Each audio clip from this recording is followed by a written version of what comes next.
Hey, I'm Matt Hudgens, and he's Dave Mulvaney, and this is Profitability MD. Dave, how you doing today, buddy? I'm doing great, Matt, and you're on vacation again. I'm at the beach. It's raining today, but I did get my golf in before the rain came, so that's the all important. Good. So we're on episode 81. 81, and it's all about marketing. It's all about marketing. It's all about marketing. Everything's about marketing. So I forget it. I think it was Dan Sullivan. You and I, I'm still in there. You were in there with me at one time. That he always said, you need to consider yourself, you're an entrepreneur who specializes in whatever your business is, right? So you're an entrepreneur specializing in dentistry. You're an entrepreneur specializing in plumbing, right? You're an entrepreneur specializing in financial advice, right? That his version of it is, you are an entrepreneur who just happens to be in this type of business, but you're an entrepreneur first. You and I are taking a spin on that, saying it's all about marketing. You're right? a marketer specializing in. Yes. So so in order to grow your plumbing business, you have to be good at marketing. In order to grow your financial advisor business, you have to be good at marketing. In order to grow your dog food business, you have to be good at marketing. So it's all about marketing and marketing and marketing. And were you saying marketing? Because it's all about marketing. So it's so funny. Like I've had 3 conversations in the last 3 days, whether it be, very rarely is it anything else, but we want more clients. We want to make more money. We want more stuff. We want more clients. We want to sell more stuff, right? And that's marketing. That's all about marketing, right? And whether you be a financial advisor, what do you want? More clients. You're an insurance agent, more clients. You sell dog food, you want more clients. You're a plumber, electrician, more clients. And the thing about when it comes to marketing, we were offline and a little while ago, and I was saying that you don't have to have the best product because the best products don't always win. The best marketing always wins. I mean, at the time when Apple came out, it might or might not have been the best product, but yet it won in the marketplace because of marketing. 1,000 songs in the palm of your hand. I mean, that was marketing that sold the iPod. There was other MP3 players at the time. They weren't the only one. It was funny. So I love Segways. I don't know if you know what the Segways are. Those little 2-wheel things, and you lean. The mall cop has the Segway. All right. Paul Blart. Okay, so my dog Moose, we call him Paul Blart because if I'm on a tangent, but if another dog, my son brings his dog and the dogs are running around the house, Paul Blart, my dog Moose, he runs around and tries to slow everybody down. So yes, the Segway, Paul Blart. The Segway. So Segways, which I love, by the way, we've been on tours all around the country, and we like to do the Segway tours because it's like a walking tour on steroids, because it's kind of like you're walking, but you're cover a lot more ground. Anyway, they're going out of business. That is a tremendously great product, terrible marketing, right? Why are they going out of business? They were talking about one of their issues are electric scooters are cheaper and more marketable.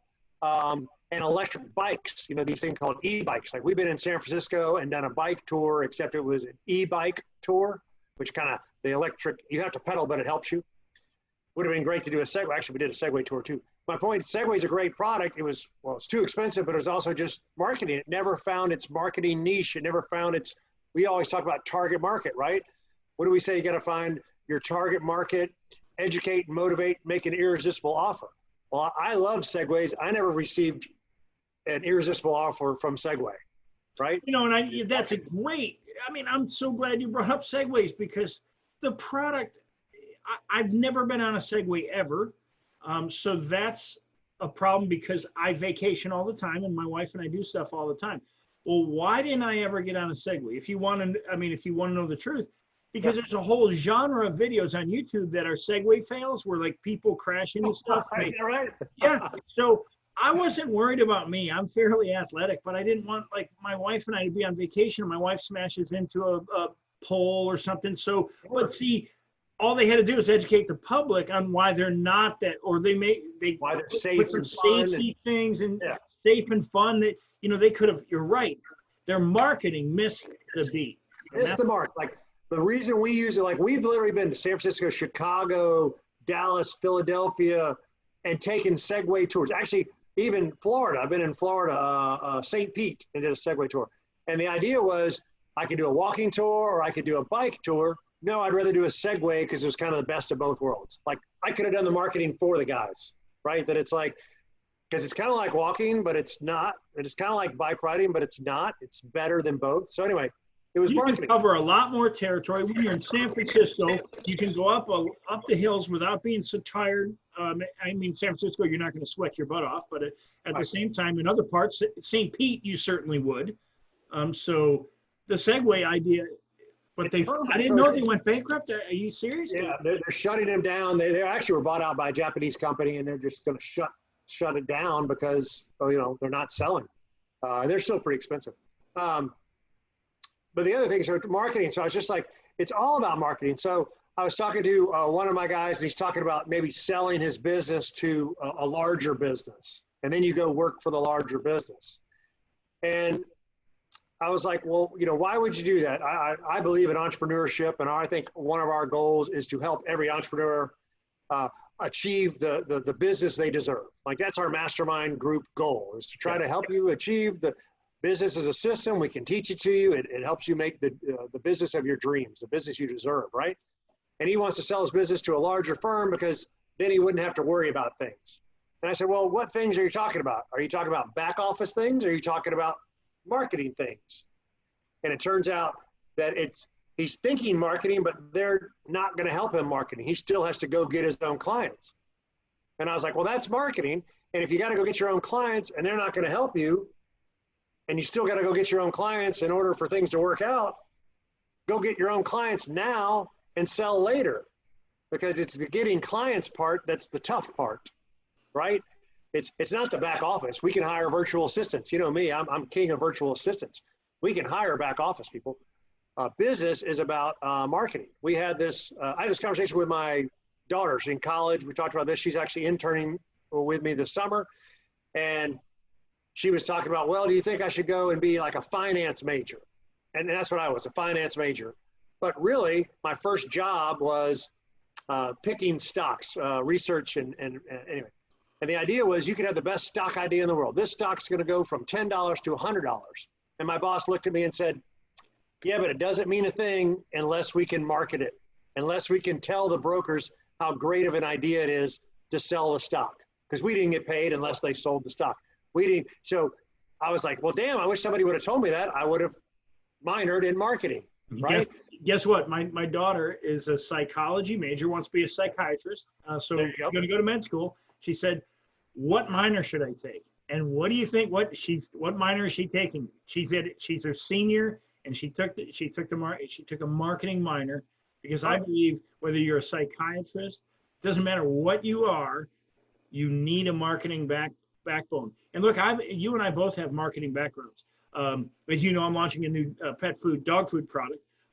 But I went out, even though I'm really good at marketing, I went out and got really good marketers. And this is a lesson for other entrepreneurs. Look, you may be good at marketing, but why not bring on some people like that? Marketing is always something, people think sales and marketing are the same, and they're not.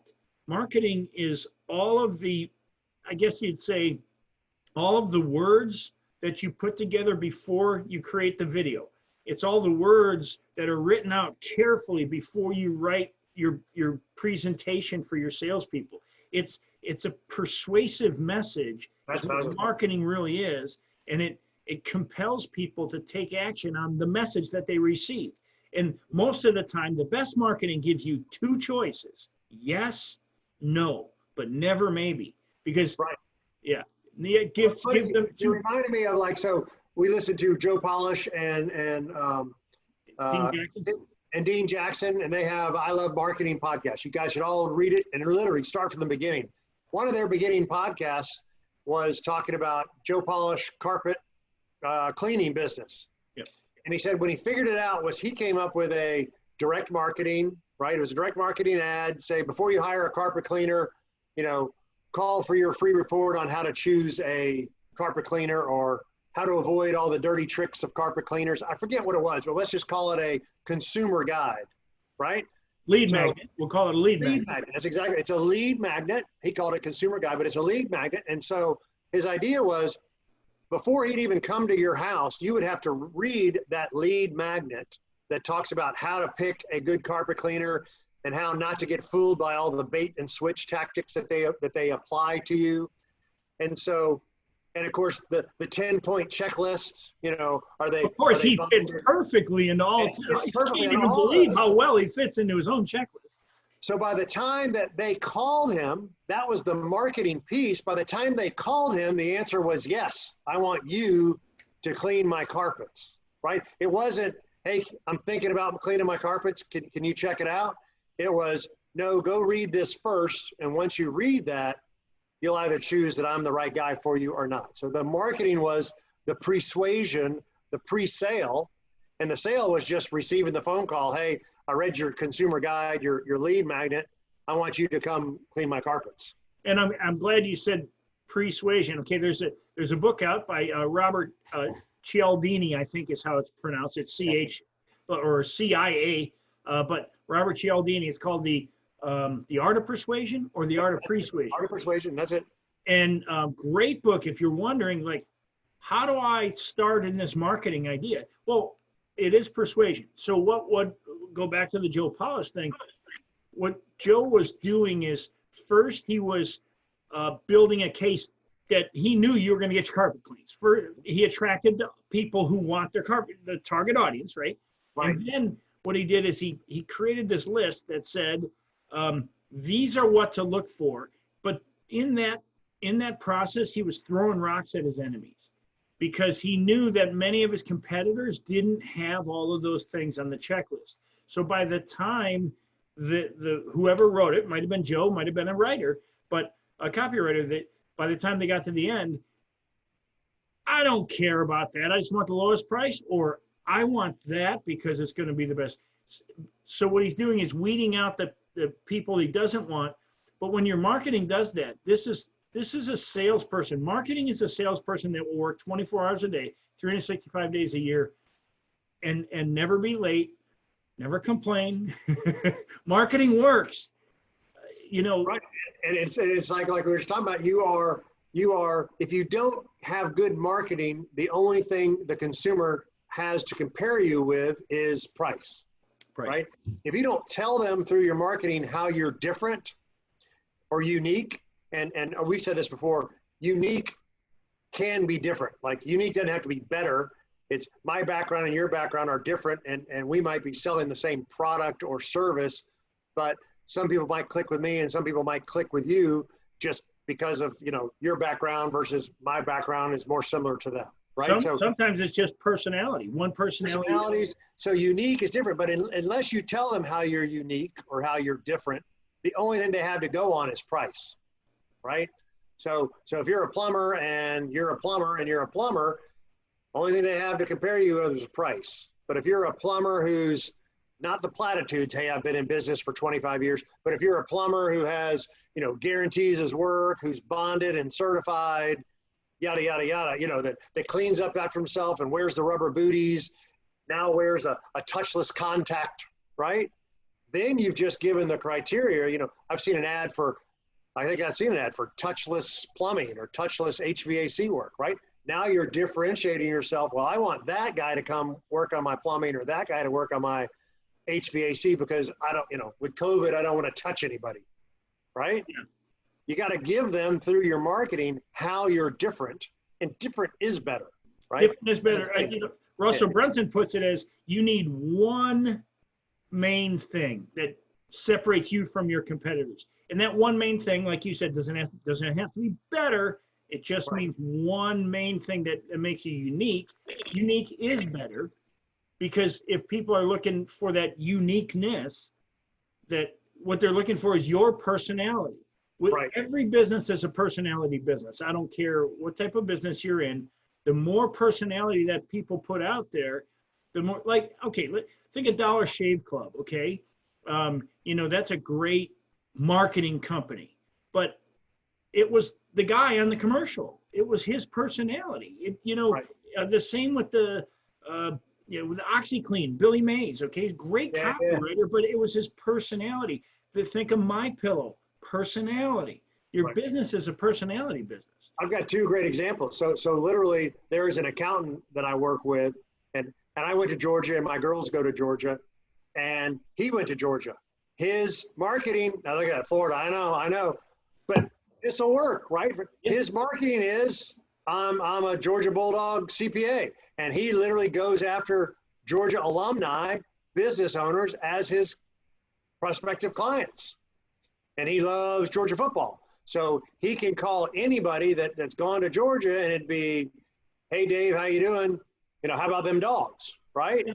And that's his different is better. You could have a CPA that went to Florida, right? And then he's just calling on Florida grads. I've got a financial advisor up in North Carolina who went to Chapel Hill, grad school at Chapel Hill. He calls Chapel Hill other people that went to grad school.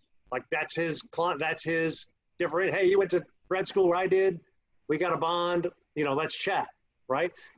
I'm a CPA, I went to Florida, you went to Florida, let's chat. Again, that's not very different, but it is different. It's right? different enough because there's a kindred. Again, you're talking personality-based marketing. I mean, we're moving through the marketing aspect, but still personality-based, and it's differentiating you from others. Why would I want to do business with you? Look, the fact that he went to Georgia isn't necessarily the reason that they want to do business, but it is certainly will open the door to the conversation because it's different enough that you can now have a conversation. And wow, I really like you as a person. I'd love to have you as my CPA. So yes, it does make just the one thing. Yeah, and that's your, so like identify your target market. So he would say business owners that went to Georgia. That's his target market. He has clearly identified his target market. Business owners that went to Georgia. What's his educate and motivate? Well, educate would be some tax saving tips for business owners. Motivate would be, I'm a Georgia Bulldog fan, you're a Georgia Bulldog fan, right? Doesn't even have to be rocket science. And then his offer, a free tax review, a free tax assessment, something to that effect was his irresistible offer. But that's the first three steps. We talk about systematizing and automatizing your business. It was, he knows his target market, Georgia business owners. Educate and motivate and make an offer. And if he was one of your clients, Matt, that accountant would come out right out of the bat, right out of the gates, and say, "Look, if you become one of my clients, I'm going to show you how to save $15,000 in taxes your first year as a client of mine." Right, that exactly. Can be an irresistible offer. That can be your irresistible offer, right? You could have a clientele like, I'm a golfer, right? So it could be, I want people that went to Georgia and play golf. There's my little niche, and then now I've got two things to talk about: Georgia football and golf, right? And then what's my educating offer is, we'll find, $10,000, $15,000 in anybody's business, help you make more, work less, take more time off, pay less in taxes. And that's your irresistible offer, a free business breakthrough assessment, right? But I got my target market, business owners, Georgia, golf, or business owner golf, right? Yeah, and here's the reality though, as we move on through this episode. All right, I think of like Brooks Brothers recently, I think yesterday or today filed bankruptcy. Now, we are in a new economy. We're not in a new economy, but we are definitely moving more to an online world, an online marketing world. Now, there are companies that sell suits online, not very effectively. Why? Because suits are fitted, right? So they're going to have to change their model. Now, Brooks Brothers was always quality, right? Well, right. One of the things when, like in the early days when I would go to Hong Kong, I'd have a couple suits made.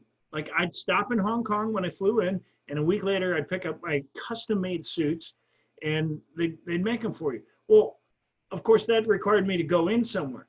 But nowadays, what I'm seeing is some of the up-and-coming clothiers are now they're communicating online through different messaging platforms, and they're sending their people to you to do your fittings.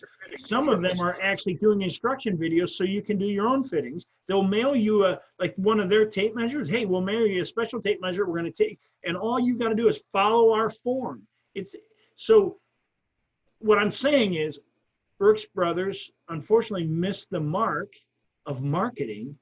And so what has happened is they filed check. There's only two reasons the company goes bankrupt. A, not enough sales. B, too much debt. And if you have the first one right, because of your marketing, you can always pay off the debt. Pay off the debt. So, you know, it's a sad thing because more and more we're seeing companies go bankrupt. And it's because I think as time goes along, who do you think the first people they start cutting is? Unfortunately, they start cutting the marketing budget instead of maybe other areas that are costing them money, not making them money. Right. And that goes back to, we always believe in direct marketing, the type of marketing that generates a response and action as opposed to brand marketing, right? Especially the smaller the business, we want action. Keys for 99 cents, right? You go back to your key business you had, right? You want action. You don't just say, hey, we build keys, right? you want action, direct marketing, not brand building. Keys are us. Yeah, right?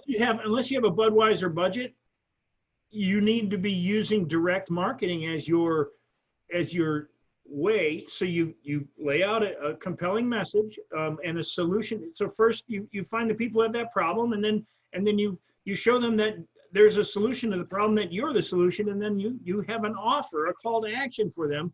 And that's direct marketing. No matter how you call it, there's a lot of different ways you could structure it, but at the end of when it's all at the end, as long as you don't confuse people, there's an expression, the confused mind decides nothing. As long as they don't become confused anywhere along the way, when they get to the end, it's a, yes, I'm going to have my carpet cleaned, or no, I'm not going to have my carpet cleaned. It's a yes or no answer. If you're a plumber, look, the reality is, and I don't know the plumbing business well enough to know that what percentage of calls happen because something broke, because that's usually, I've got crap in my tub. I need you to come out right away. That's pretty important. At that point, you're not asking what the price is, I wouldn't imagine. That's right. That's right. But you want somebody experienced at that point, and they have to, if you have the one differentiator, and this is why marketing is so important, I guess, if you're in plumbing or any business, because are plumbers that good of marketers? You don't have to be the best marketer on the planet. You just have to be better than the other plumbers, right? Yeah. And that's what we talked about is like with the guys that you and I work with, most of them are not very good at marketing themselves, right? Which is why they have trouble growing revenue or growing clients or prospects, because they're not that good at marketing. But you and I talk about it's easy. We mentioned it earlier. Target, market, educate, motivate, make an offer. Boom, boom, boom. Then we can talk about how to close the sale and all that kind of stuff. But the first three steps are very simple. No matter if I'm working with a estate planning attorney right now, right? So this is like, we want a specialty of older people. It's elderly care is actually what they call it. But let's just call it estate planning. And it's estate planning for retired people, right? Estate planning for elderly, right? And then it's going to be a lead magnet, right? With what are some of the key concerns? You're worried about taxes in retirement or estate taxes, giving it to your kids. What's the most efficient way? The new tax laws that they made changes right here actually helps your estate planning. So we could actually kind of do a COVID estate planning review is kind of what we're leaning towards, right? And that would be the lead magnet, which would lead you to the webinar, which would lead you to the call to action, which would be a free consultation, which would then lead you to sign up to be a client, right? But there it is. It's who's the target market, what's the message, educate and motivate, what's the way to do it. We're going to use the webinar because we're all doing Zooms nowadays, but you could do a presentation, live presentation. What's the call to action? A free consultation. What's the free consultation lead to? And a state review that leads to a hire me or don't hire. Yeah. And the reality is knowing your target audience, if your target audience is 55 to 75, well, right. If you watch the commercials, like who's that guy, Robert Wagner? He does I think he does some gold commercials. Okay. And they say, hey, just call this toll-free number, and we're going to send you. See, they understand their market, and they don't send them to a website because maybe in the 55 to 75 age Yeah, group, they want paper. they want something in paper, and that's why Stansberry Research, they send paper, they send a booklet, a big old booklet, because they understand their target market are people who like to read. And so that's, again, knowing who you want as a client. And it's a target market is not a demographic, which is 55 to 70. A target, that's a demographic. A target market is, okay, yes, they're in a demographic of 55 to 70, but I want people in that group who've got $500,000 in sales. They like dogs. You go into all the things that they like in their life, because what are you trying to do? He or she, that attorney in estate planning, is helping them get the lifestyle they want. Well, they have to be a certain person to want that lifestyle, and those are what the target market is, I guess. Oh, and it's fantastic. And I'm gonna sidetrack on that, would be because we've also talked about marketing. And so marketing doesn't always have to be direct market to consumer. It can be doing a joint venture with others. So we were talking about, like, he's got some insurance agents that are good relationships with him. And so that would be, all right, insurance agents, let me help do an estate review for your clients, and I'll help sell more insurance for you. Oh, you've got 1 million life insurance, you should have 2. Oh, you've got 3, you should have 6, right? So during the estate review, we could uncover other insurance opportunities. So that could be a joint venture marketing, but that would be his target market in that case, would be other insurance agents. What would be the marketing message? I can sell you, right? I can do the selling for you or talk you up, right? Yeah. And then what's the benefit is a free estate review, plus you might get more business out of it. What's the benefit for your clients? A free estate review and any gaps that we've uncovered that we might need to fill, right? So I was just using that as an example of a joint venture for your marketing, right? You don't always have to be direct to consumer marketing. You could be marketing to other professionals if that's how you grow your business. But it's still marketing, right? If you're a lawyer who's really good at estate planning, so what? If nobody knows who you are, so what? How are you going to grow? How are you going to get clients? How are you going to get more business, right? Very rarely is it that I've got too many clients to handle, right? That's a great problem to solve, because then you're building out infrastructure. And it doesn't matter if you're cutting lawns or pressure washing. We've had this conversation before. Look, how I told my lawn guy, who's still not doing this, like, how come you're not putting an orange cone in front and back of your vehicle, and then put a little sign on there with your phone number on that orange cone? Everybody who drives by, look, the reality is a lot of times people are afraid just to stop and talk to you because you're busy, you're working. But if they see the sign, they may write down your number or take a picture. And look, that's marketing. You're standing there, you're working, and you don't put a sign on your vehicle. And there are how many lawn guys you see with no sign on their vehicle? It's like, come on, dude. That's lack of marketing. And yeah, or a neat little tagline, have the garden of your dreams, have the yard of your dreams. That could be your unique selling proposition. Have the yard of your dreams. We'll make it come true. We make all your dreams come true, right? Then you could have a little lead magnet, how to make the yard, the yard of your dreams. And do you want the grass to be green? Do you want a lot of flowers? And then, you want us to help you do that for you, right? That could be the little lead magnet. We've talked about strategies of working around the neighborhood, working around certain age people. I've got a elderly care, they're concierge healthcare medicine, right? And nowadays, so it's a little different right now because of the COVID. The older people who are sick don't want to see outside people right now. But if your parents get sick and you need help and you're in a different city, they help coordinate what kind of, hey, your mom who lives in Birmingham, Alabama, she's sick, you want us to get her to the doctor for you, right? You want to make sure she's taken care of. It's that kind of concierge type service. So their target market is us, the generation that's going to take care of their parents, right?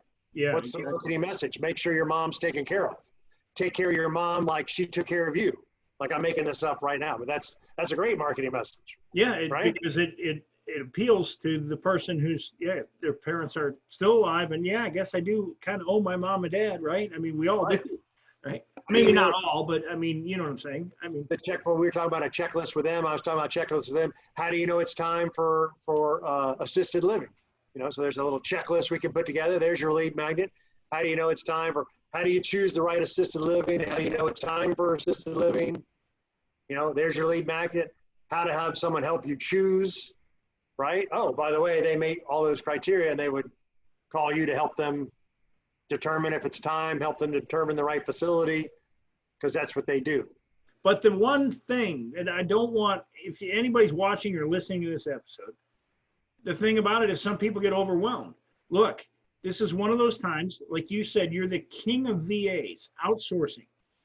Hire somebody to get some help with your marketing. Make sure that they know what they're doing, that they're good at what they're doing.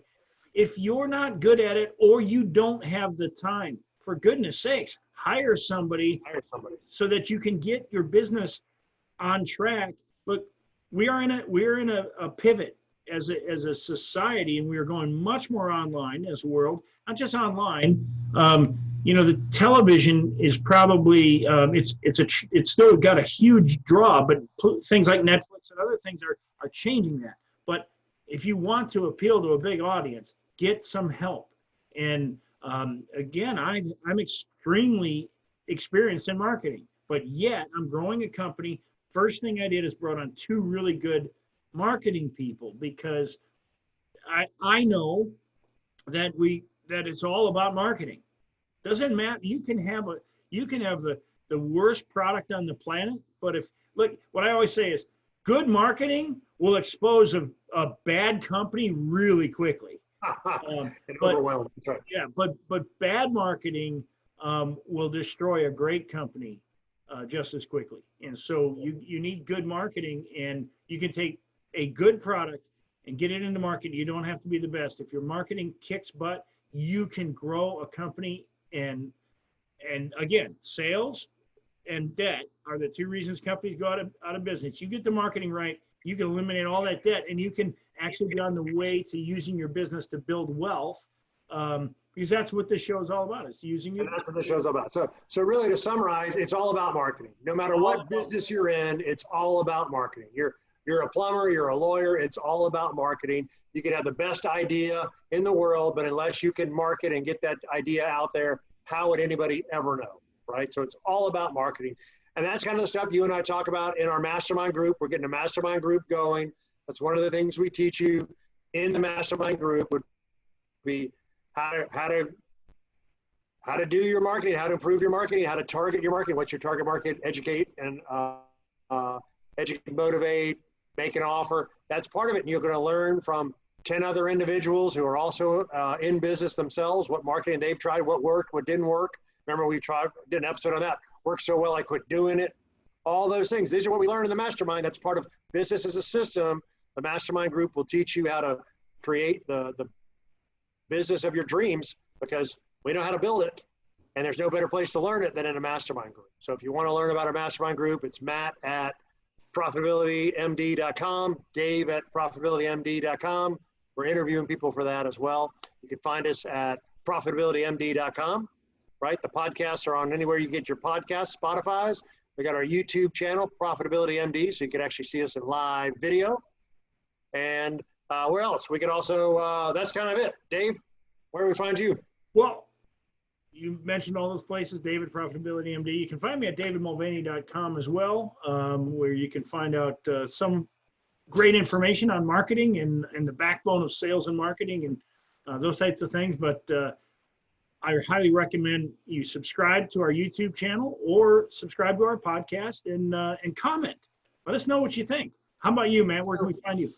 Come apply. So you can find me over at 10xprofitblueprint.com. I've got the 3 marketing mistakes that a business owner makes. There's a little video series, so you can actually learn the 3 biggest mistakes and watch my marketing videos to see how those actually operate. And then at Matt Hudgens over at LinkedIn is a great place to find me as well. But seriously, look for the mastermind group. Come apply. We'll do some interviews, get this thing up and going. All right, man. Have a good one. You too, Matt. Take care.